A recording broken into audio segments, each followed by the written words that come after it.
¿Dónde más iré, Dios? ¿Dónde más iré? Tienes palabras de vida eterna. ¿Dónde más iré, Dios? ¿Dónde más iré? Tienes palabras de vida eterna. ¿Dónde más iré, Dios? ¿Dónde más iré? Tienes palabras de vida eterna. ¿Dónde más iré, Dios? ¿Dónde más iré? Tienes palabras de vida eterna. Dios les bendiga. Saludos de la Iglesia Bíblica de Citibel. Nosotros tenemos nuestro culto a la mañana, a las 11 horas. Así que eso también me permite estar con ustedes hoy. Les invito a abrir sus Biblias en el Evangelio de Marcos. Vamos a estar viendo el capítulo 14. Nosotros en Citibel estamos haciendo la serie expositiva del Evangelio de Marcos y ya estamos en el tramo final de la Pasión del Señor. Les invito a abrir el capítulo 14 de Marcos y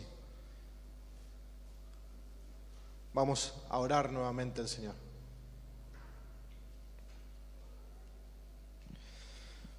Padre, yo te doy muchas gracias por el privilegio de predicar tu palabra y por el privilegio de adorar con mis hermanos.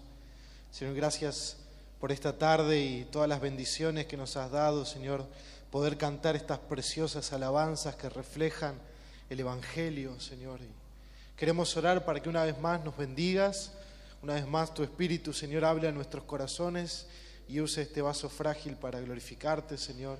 Que tu nombre sea exaltado y glorificado, Señor, en medio nuestro. Oramos estas cosas en el nombre de Jesús. Amén y amén. Bien, en el capítulo 14 de Marcos estamos entrando en el día final de la Cena del Señor. Si recordarán el tiempo de la última semana del Señor Jesucristo, el Señor muere un viernes por la tarde, a las 3 de la tarde, el viernes de Pascua, pero el jueves es donde tienen la última cena. Esa última cena era sumamente importante para Jesús con sus discípulos porque es la cena donde el Señor va a instituir la Santa Cena. Nosotros acabamos de compartir la Cena del Señor y eso se remonta al mismo momento donde vamos a estar viendo en el Evangelio de Marcos capítulo 14. En esta última cena tenemos distintos momentos particulares donde el Señor expone y revela quién lo va a traicionar, que es Judas. El Señor también prepara toda la escena para celebrar esa Santa Cena. Si recordarán, a partir del versículo 13, simplemente estoy dando un panorama para lo que vamos a entrar. A partir del versículo 13 vemos que Jesús le da un mandato a los discípulos de ir a la ciudad de Jerusalén. Era muy probable que ellos estuvieran en Betania, a las afueras de Jerusalén, a unos 3 kilómetros. Y le mandara a los discípulos a preparar la Pascua. La Pascua, por las Escrituras, solo debía prepararse y celebrarse en Jerusalén. Entonces había mucho que preparar, había un cordero que sacrificar, había una cena que preparar, había que comprar los víveres para esa noche, el vino, el pan, también había una salsa de frutas que se debía comer. Y manda a sus discípulos a Jerusalén, donde van a encontrar a este hombre con un cántaro y van a seguirlo hasta la casa y van a entrar en la casa y va a haber preparado un aposento alto para celebrar la cena. Quizá muchos recuerdan la historia. Una vez que estamos en esa cena, el Señor hace una declaración que va a poner a todos en jaque.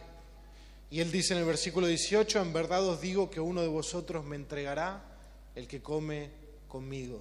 Aquel que moja su pan en mi plato. Era una costumbre judía partir cada uno el pan y mojarlo en esta salsa de frutos y vinagre y compartir juntos con alegría, con gozo, con regocijo. Pero al punto este de la cena, donde está Jesús y sus 12 discípulos, los 12 apóstoles, lo que era un clima de regocijo, un clima de alegría, un clima de gozo, pasa a ser un clima de tristeza.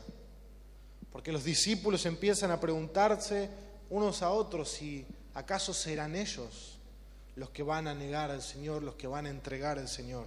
No es algo nuevo la idea de entregar al Señor, porque vez tras vez, capítulo 8, capítulo 9, capítulo 10 de Marcos, el Señor dijo que el Hijo del Hombre iba a ser entregado en manos de los hombres e iba a ser muerto.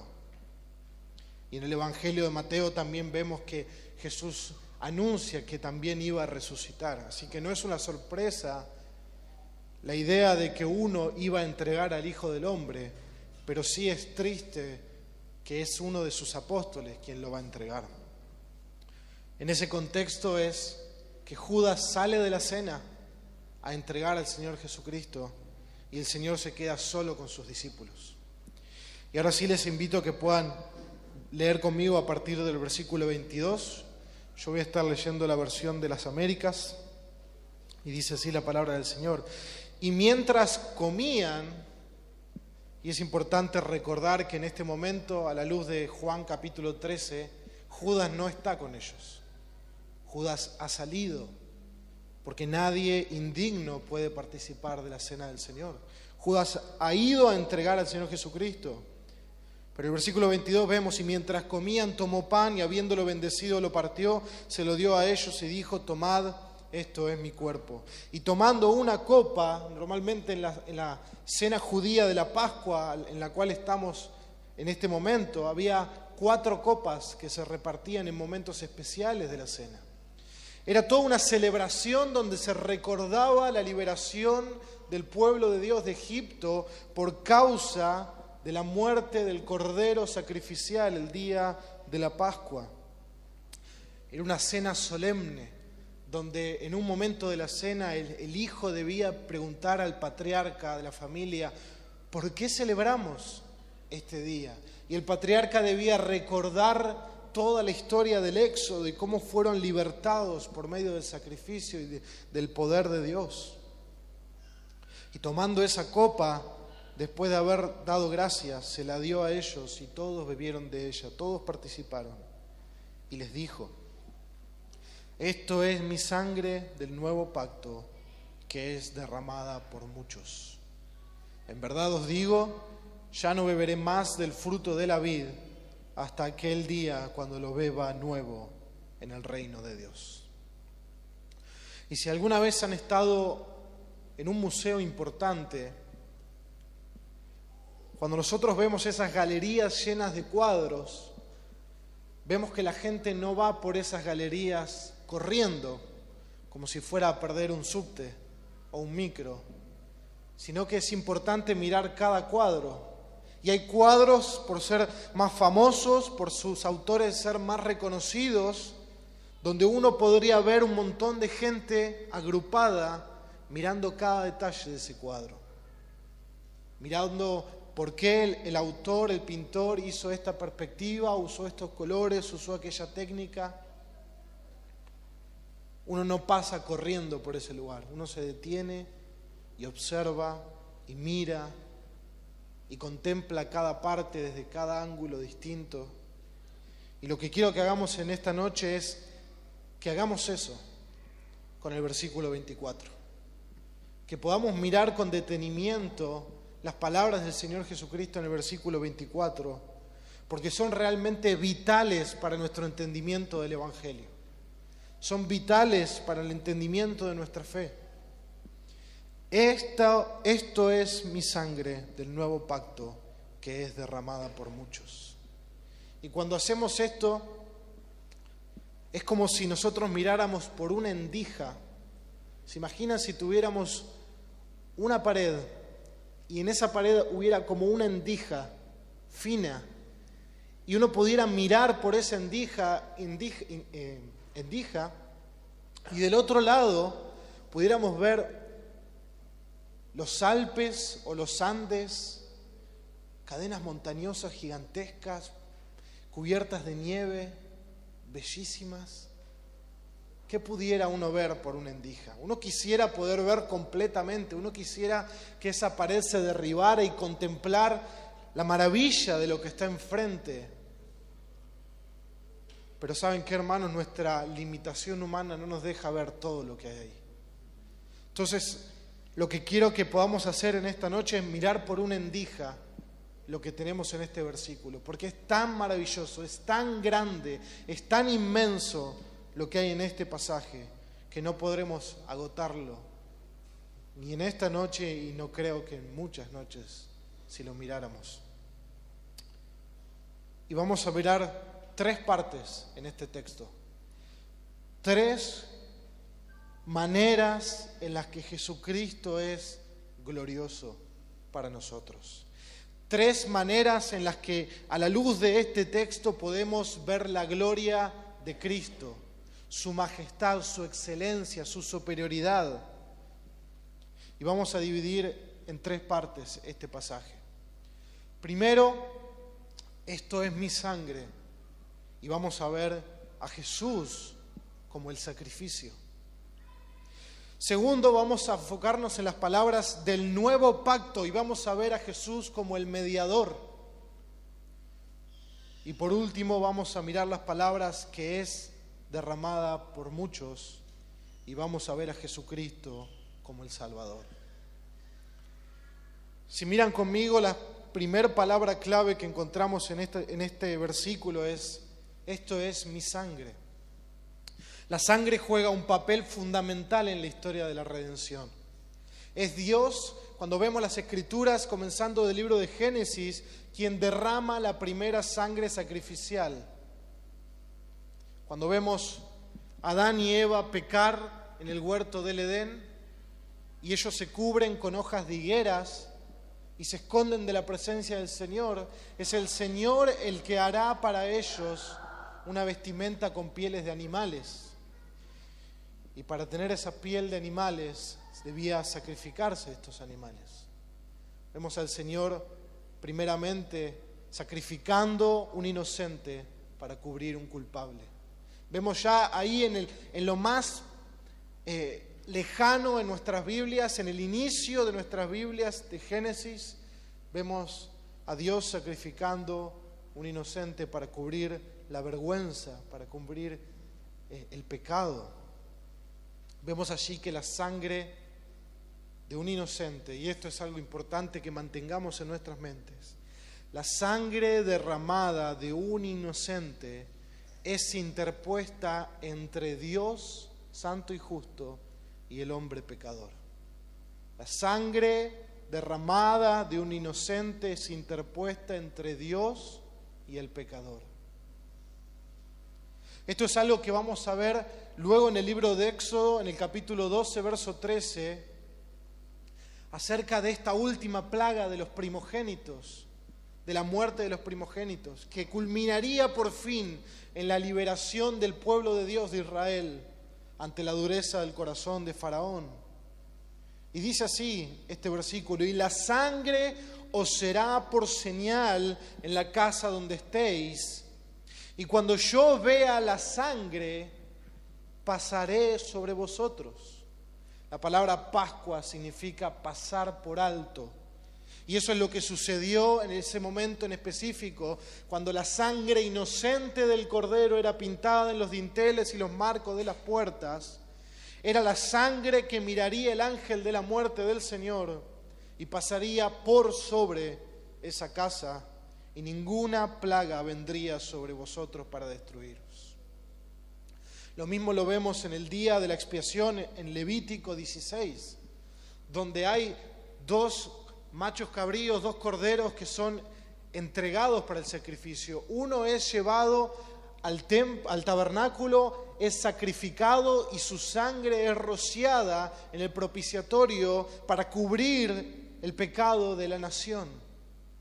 Y sobre el otro animal es puesta las manos y el pecado de la nación es imputado y es enviado al desierto, lejos. Nuevamente vemos la idea de la sangre derramada de un inocente que es interpuesta entre Dios y el pecador.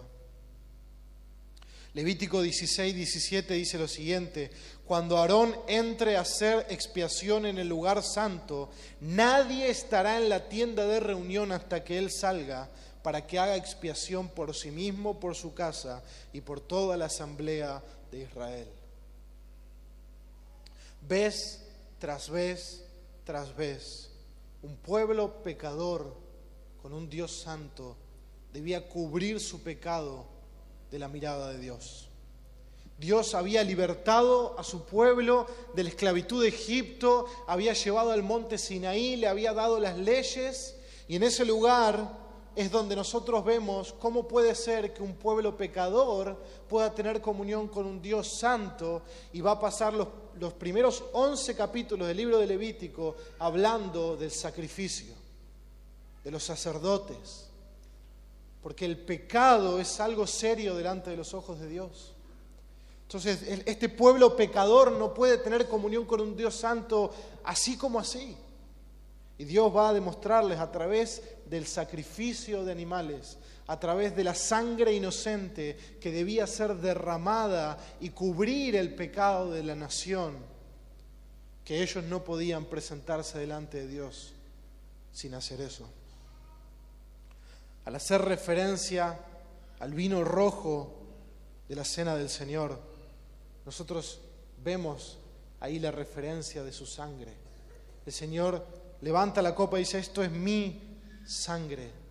No es la sangre de corderos, no es la sangre de animales simplemente, esto es mi sangre. Es Jesucristo el que muestra en este pasaje lo que Él está a punto de hacer.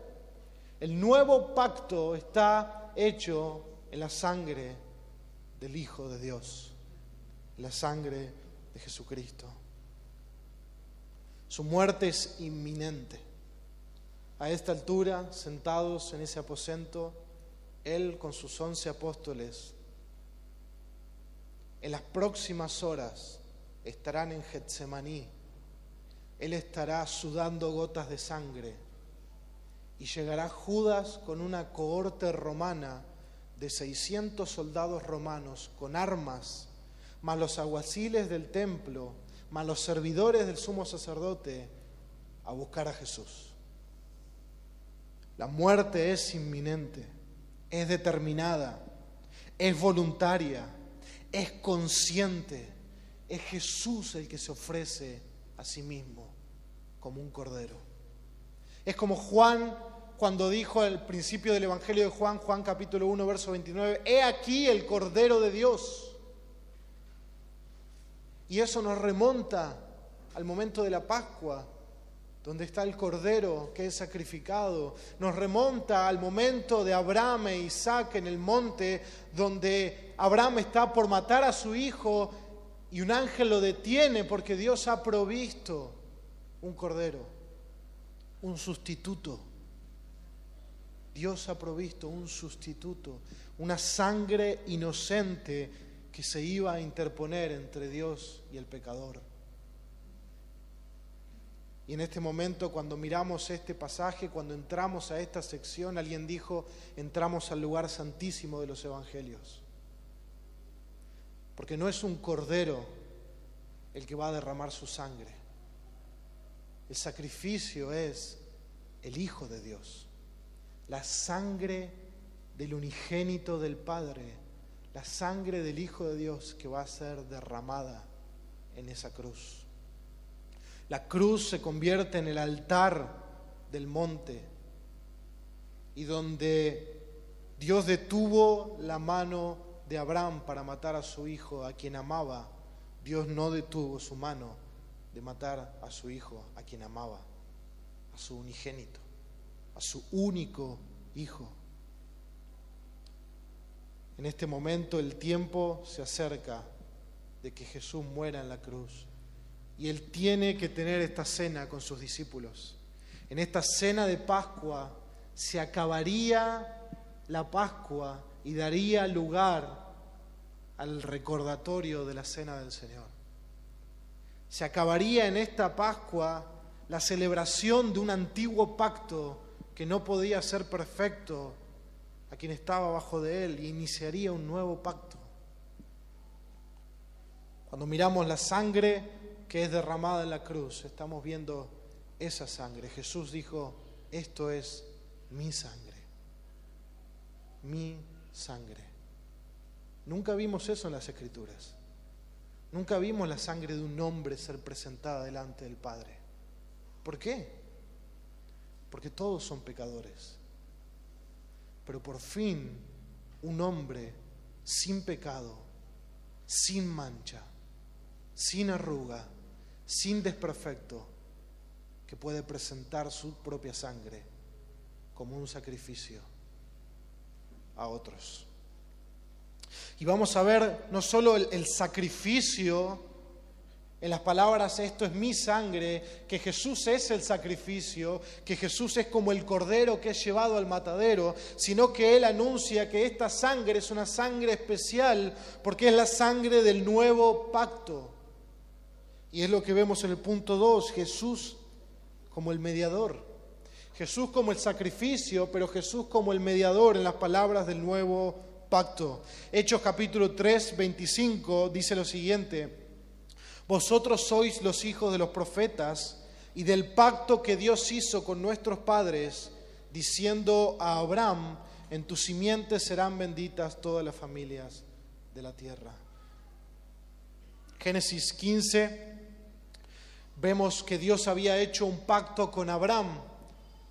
El pacto que había hecho Dios con Abraham era un pacto unilateral, que quería decir que era de una sola parte, sin condiciones. No había condiciones en el pacto abrámico. El pacto que Dios hizo a Abraham fue un testimonio de la voluntad de Dios de bendecirlo. Fue un testimonio de la voluntad de Dios, una ratificación que Dios mismo había sellado, en la que había determinado bendecir a Abraham y en su simiente a todas las familias de la tierra. El pacto de Abraham estaba basado en una promesa. Dios le había hecho una promesa a Abraham. Abraham no tenía que hacer absolutamente nada. Dios iba a cumplir su promesa. Dios había hablado y Él lo haría.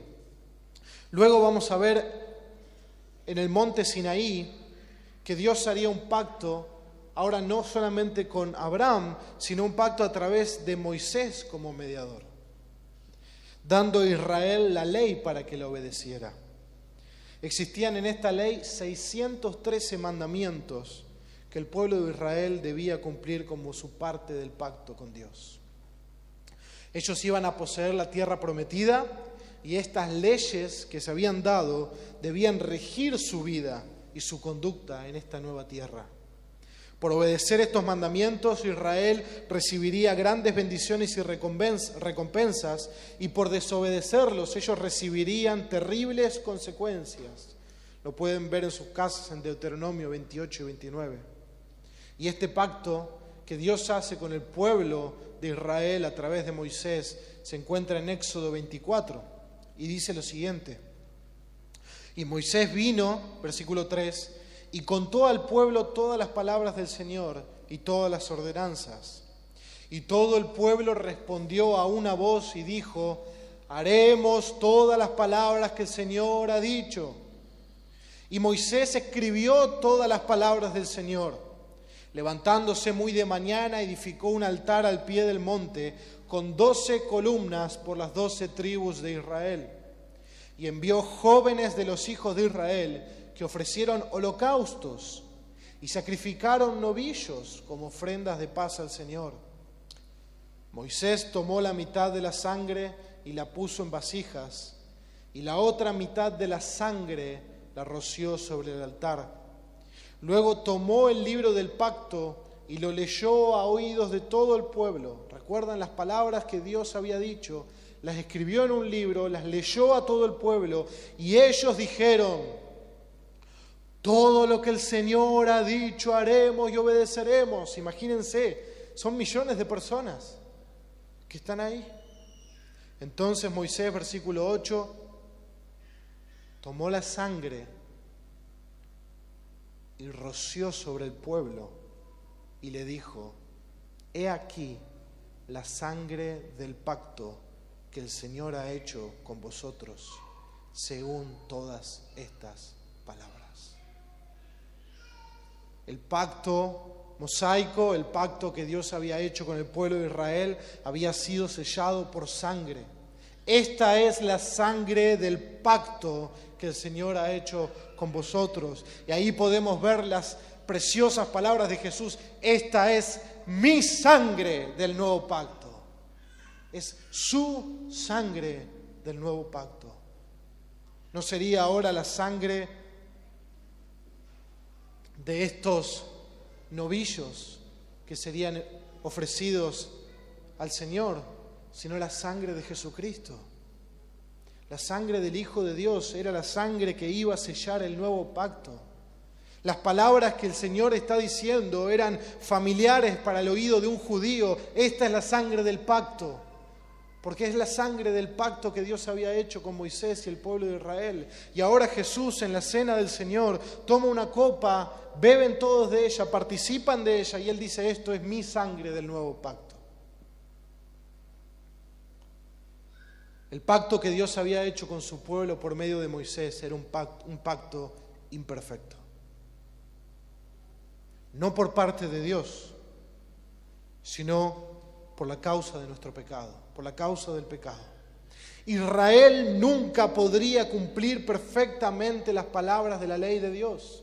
Israel nunca podría llegar al estándar que Dios esperaba para alguien que tuviera comunión con Él, que es perfección absoluta.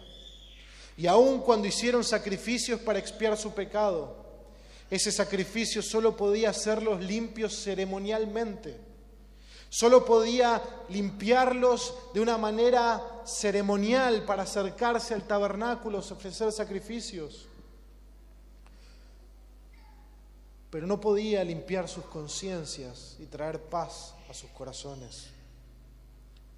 Podría mostrar una conciencia de que eran culpables delante de un Dios santo y por lo tanto debían ofrecer un sacrificio. Eran conscientes de la maldad del pecado delante de la santidad de Dios y entendían que una sangre debía ser derramada para ser interpuesta y que no era cualquier sangre, sino una sangre inocente. Era un testimonio de que ellos estaban de acuerdo con Dios de que habían pecado, pero no era un sacrificio que podía borrar el pecado ni perdonar el pecado. No era un sacrificio que podía satisfacer la ira de Dios por causa del pecado. No podía perdonarlo, no podía borrarlo, no podía satisfacer la ira por causa del pecado. El pacto mosaico no era un pacto que podía salvar, sino uno que traía muerte. El pacto de Moisés, el pacto que Dios había hecho con el pueblo de Israel, no era un pacto para que ellos fueran salvos. Era un pacto para que ellos se dieran cuenta del pecado que moraba en ellos. Era un pacto para que pudieran ver la maldad de su pecado y la muerte que traería delante de un Dios santo y justo. El antiguo pacto se basaba en las leyes que reflejaban el carácter santo de Dios y mostraban la pecaminosidad del hombre. Este pacto no tenía en ningún momento el propósito de salvar, sino de mostrar que era necesario un mejor pacto, que era necesario un nuevo pacto, que fuera capaz de hacer al hombre libre de la esclavitud del pecado para obedecer a Dios y que por fin Dios pudiera perdonarlo definitivamente. El antiguo pacto, el pacto de la ley, el viejo pacto, era un pacto que nadie podía cumplir. Nadie podía cumplir por causa del pecado. Año tras año tras año, el sumo sacerdote debía entrar a la presencia de Dios, a cubrir el propiciatorio con la sangre de un cordero inocente, para cubrir el pecado del pueblo, para que Dios pudiera cubrir ese pecado y no los eliminara con su ira. Pero no podía borrarlo, no podía librarlos de la esclavitud del pecado, no podía limpiar sus conciencias del pecado, no podía limpiar, como dice el autor de Hebreos, sus conciencias de obras muertas. Pero esto lo vemos en el Nuevo Testamento. Pablo lo explica en Romanos 3:20. Dice, porque por las obras de la ley ningún ser humano será justificado delante de él, pues por medio de la ley viene el conocimiento del pecado. Es muy simple. La ley es perfecta, es santa, refleja el carácter santo de Dios. ¿Cómo es el hombre? Pecador. ¿Y dónde resalta el pecado del hombre? Cuando quiere cumplir la ley. Entonces, al poner la ley, lo que viene a través de la ley es el conocimiento del pecado. Romanos 5:20 dice, y la ley se introdujo para que abundara la transgresión, para que todos se dieran cuenta los transgresores y pecadores que eran delante de un Dios justo y santo. Pero donde el pecado abundó, sobreabundó la gracia. Gálatas 3:19 dice Pablo, entonces, ¿para qué fue dada la ley? Fue añadida a causa de las transgresiones, hasta que viniera la descendencia a la cual había sido hecha la promesa. ¿Qué descendencia? La descendencia de Abraham, que es el Cristo. Ley que fue promulgada mediante ángeles por mano de un mediador.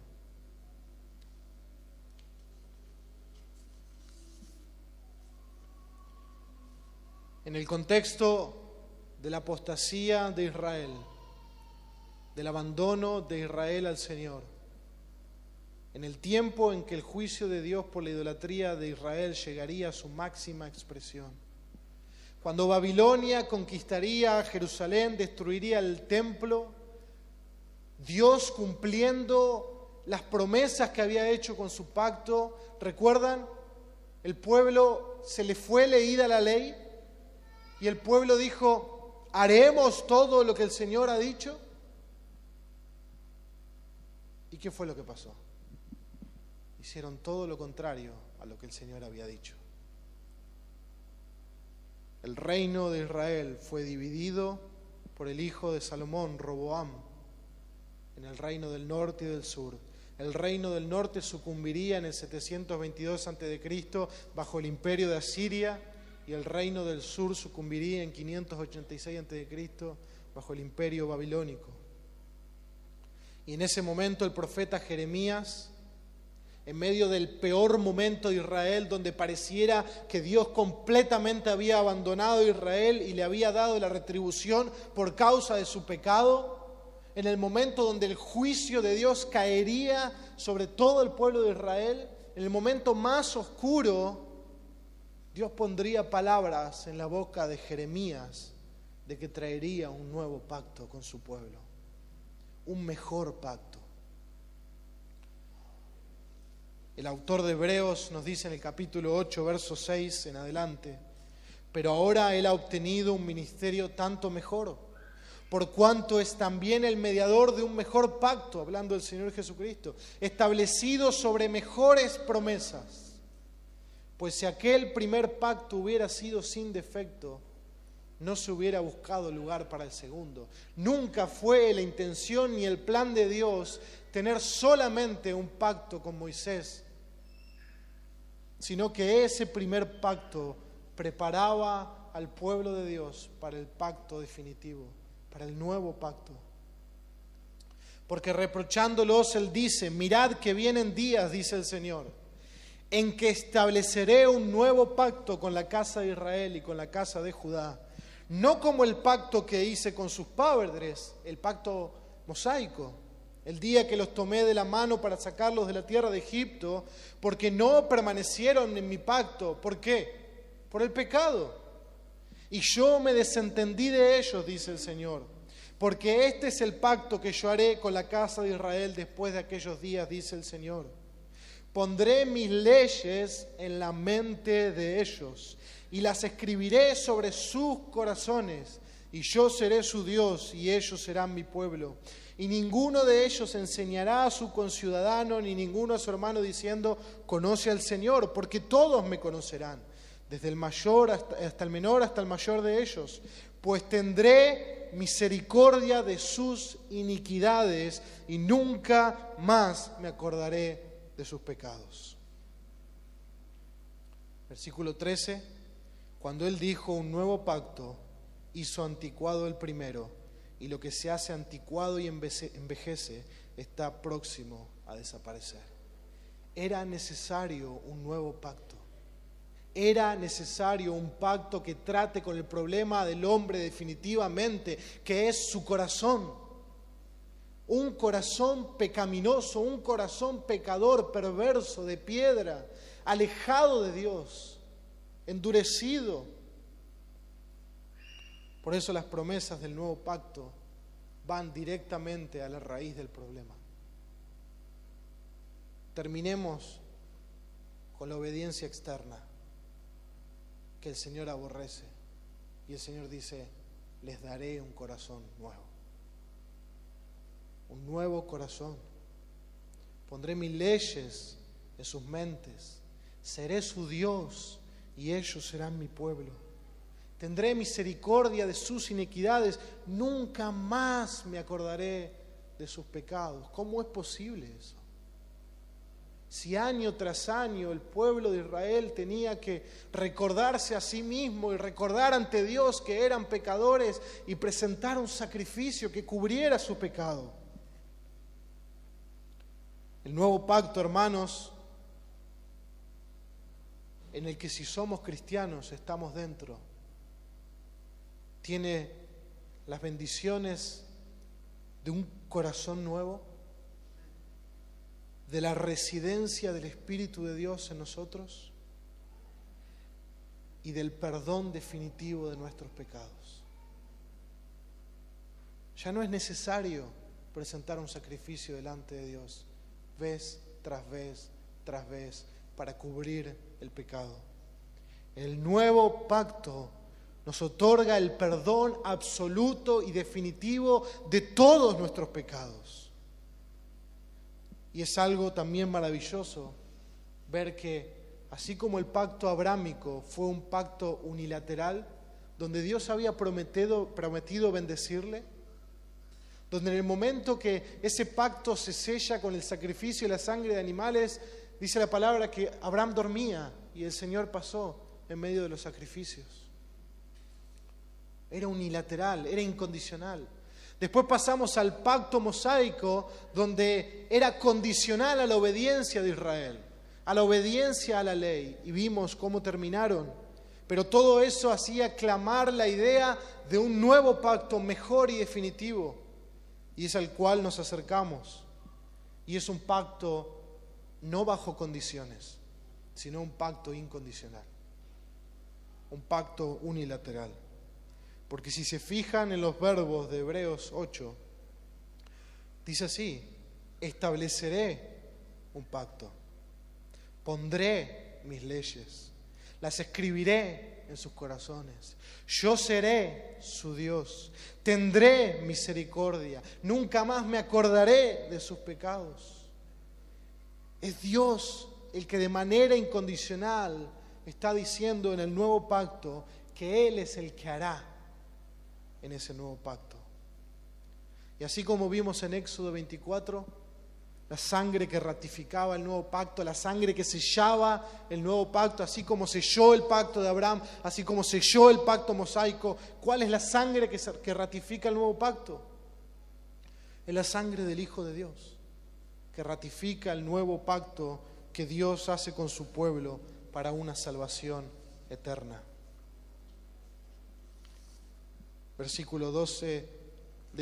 Hebreos capítulo 12, versículo 24.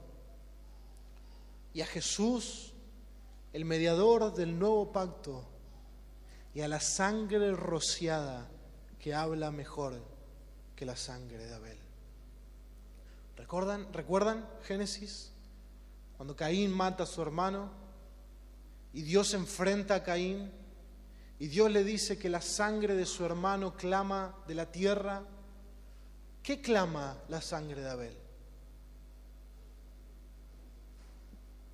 Justicia. ¿Qué clama la sangre de Cristo? Gracia, misericordia, perdón. Si la sangre de Abel clamaba justicia por el pecado de Caín, la sangre de Jesucristo clama perdón, gracia, misericordia. ¿Por qué? Porque esa sangre rociada, esa sangre derramada en la cruz, fue porque Él se ofreció para pagar el pecado de los pecadores, para llevar nuestro castigo sobre Él.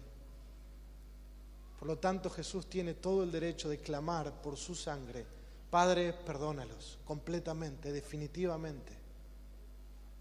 Olvídate de sus pecados. Ten misericordia de sus iniquidades, porque Él derramó su sangre en nuestro lugar. Y esa sangre rociada, y el autor de Hebreos conoce bien lo que está diciendo, sangre rociada nos lleva directamente a Éxodo 24 y el pacto con Moisés. Nosotros, hermanos, hemos sido rociados con la sangre de Jesucristo. Y eso ratifica que estamos en el nuevo pacto si hemos creído en Él. Y eso ratifica que no hay ningún tipo de condenación para aquel que está en Cristo, sino que nuestros pecados han sido borrados, han sido exterminados, han sido echados al mar del olvido, nunca más delante de la presencia de Dios. Y cada vez que Dios nos mire, verá la sangre rociada de su Hijo, que clamará más fuerte que la sangre que clama justicia, clamará por gracia y por misericordia y por perdón. Y por último, vimos, esto es mi sangre del nuevo pacto, y ahora vamos a ver el por qué. Y dice que es derramada por muchos. Y ahí vemos a Jesucristo como el Salvador. Es derramada por muchos. Hemos visto que dos cosas están pasando. Por un lado, la sangre derramada de Jesús es la ratificación del nuevo pacto. Este nuevo pacto de Dios con el hombre posee bendiciones espirituales, como la morada del Espíritu en el creyente, un nuevo corazón y el perdón de pecados. Pero al mismo tiempo que esta sangre ratifica el nuevo pacto, es la misma sangre la que expía el pecado de aquellos que entran en el nuevo pacto. La muerte de Jesús es el sacrificio que ratifica el pacto, pero que también expía el pecado y satisface la ira de Dios. No es solamente una sangre que da inicio a un nuevo pacto, es una sangre que expía, que borra el pecado y que satisface la ira de Dios. Por eso Juan dijo, es el Cordero de Dios. Es el sacrificio que Dios presenta. No es el sacrificio que presenta un hombre hacia Dios. Es el sacrificio que Dios presenta, ya no para limpiar el pecado de la nación de Israel. Porque ¿con quién había hecho el antiguo pacto Dios? Con su pueblo, con la nación de Israel, con la nación que Él había rescatado. Pero ¿quiénes serían benditos en la simiente de Abraham? Todas las naciones de la tierra. Y el Cordero de Dios, ¿de quién quita el pecado? No de una nación, del mundo. De cualquier tribu, lengua o nación. De cualquiera que se acerque al Señor en arrepentimiento y fe, puede hallar el perdón de sus pecados. Puede entrar a una relación de un nuevo pacto con Dios. Puede tener al Espíritu de Dios morando en él y ser puro ante el Señor. Pero esto tuvo un costo.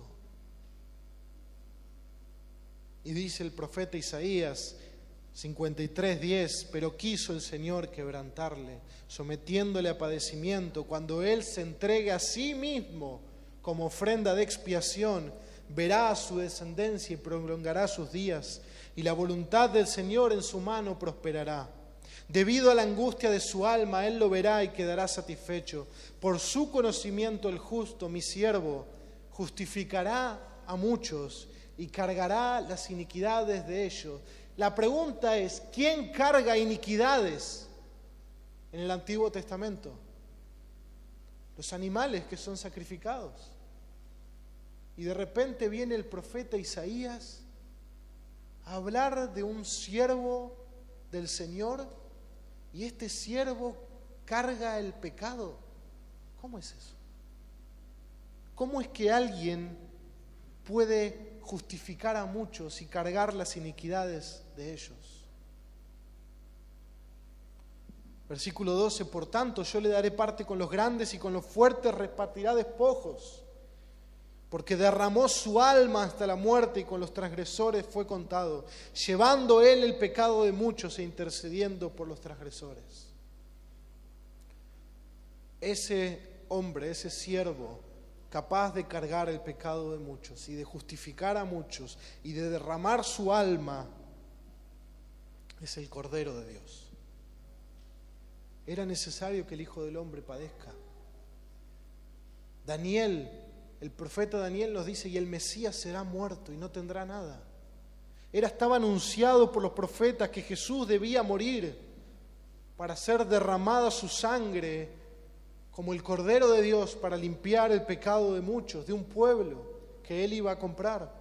Ya no es la sangre de corderos que se van a presentar delante de la presencia de Dios, sino una sangre completamente diferente, una sangre santa, sin mancha, con un valor infinito. Y acá vemos la necesidad de que Jesucristo fuera verdaderamente hombre, pero verdaderamente Dios. Porque el valor de su sangre es un valor infinito. El valor de su sangre no es solo capaz de borrar completamente un pecado, es capaz de borrar completamente el pecado de un pueblo, es capaz de borrar completamente el pecado de una nación, es capaz de borrar completamente todo aquel que se acerca a Él en arrepentimiento y fe. Por eso el autor de Hebreos pasará toda la epístola a los Hebreos mostrando cómo Cristo es superior a todo lo que vimos en el Antiguo Pacto. Cómo lo que el Antiguo Pacto presentaba en Cristo tenía su plenitud. El sacrificio, el sumo sacerdote, el templo, la sangre derramada. Hebreos 9 nos dice, el versículo 11, pero cuando Cristo apareció como sumo sacerdote de los bienes futuros, a través de un mayor y más perfecto tabernáculo, no hecho con manos, es decir, no de esta creación, y no por medio de la sangre de machos cabríos y de becerros, sino por medio de su propia sangre, entró al lugar santísimo una vez y para siempre, habiendo obtenido redención eterna. Ahora yo les pregunto, ¿cómo puede ser que un sumo sacerdote entregue la sangre de sí mismo y entre al lugar santísimo? Cuando vemos al autor de Hebreos hablar en este capítulo 9, él está hablando de algo que llama realmente la atención y es sumamente interesante. Jesús muere afuera de la ciudad de Jerusalén. El cordero que era sacrificado se sacrificaba en el templo y para presentar su sangre a Dios, ¿dónde había que ir? Al lugar santísimo. El sumo sacerdote tomaba la sangre del cordero sacrificado y iba al lugar santísimo y la presentaba delante de Dios. Ahora, el autor de Hebreos nos dice que Cristo es el sumo sacerdote y que Cristo presentó su propia sangre. Y la respuesta es, ¿dónde la presentó? Entró al lugar santísimo una vez y para siempre. ¿Pero en qué momento entró al lugar santísimo? Cristo está muriendo y derramando su sangre afuera de Jerusalén. La respuesta es que cuando Jesucristo muere por el Espíritu de Dios, Él presenta su propia sangre como sumo sacerdote al Padre en su misma presencia. Es un misterio, pero cuando Él muere en la cruz, cuando la sangre por fin se derramó, no alcanzaba que la sangre se derrame para presentar el sacrificio. Había que derramar la sangre del Cordero, pero había que entrar al lugar santísimo a presentarla al Padre. Y Jesucristo muere en la cruz como el Cordero de Dios y debe presentarse ante el Padre, pero ya no en el lugar santísimo del templo, sino en la misma presencia de Dios. ¿Y qué hombre pecador puede presentarse delante de Dios Padre? Nadie, pero Jesucristo sí, porque Él es Dios. Y dice el autor de los Hebreos, porque si la sangre de los machos cabríos y de los toros y la ceniza de la becerra rociada sobre los que se han contaminado santifican para la purificación de la carne, cuánto más la sangre de Cristo, el cual por el Espíritu Eterno se ofreció a sí mismo sin mancha a Dios, purificará vuestra conciencia de obras muertas para servir al Dios vivo.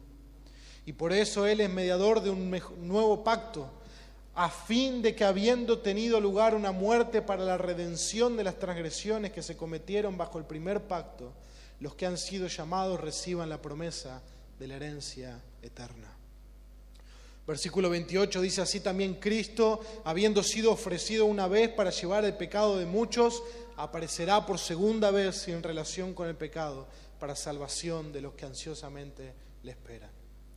Vimos su primera venida, pero también anunciamos su segunda venida, así como en la cena del Señor esperamos a que Él venga. Y Marcos nos ha dicho esto en el capítulo 10, verso 45.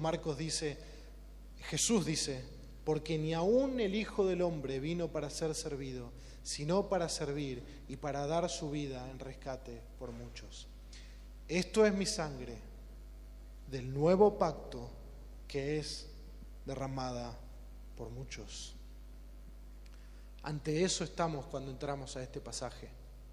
Ante Jesucristo como el sacrificio, como el mediador de un mejor pacto, como el salvador de todos aquellos que se acercan a Él.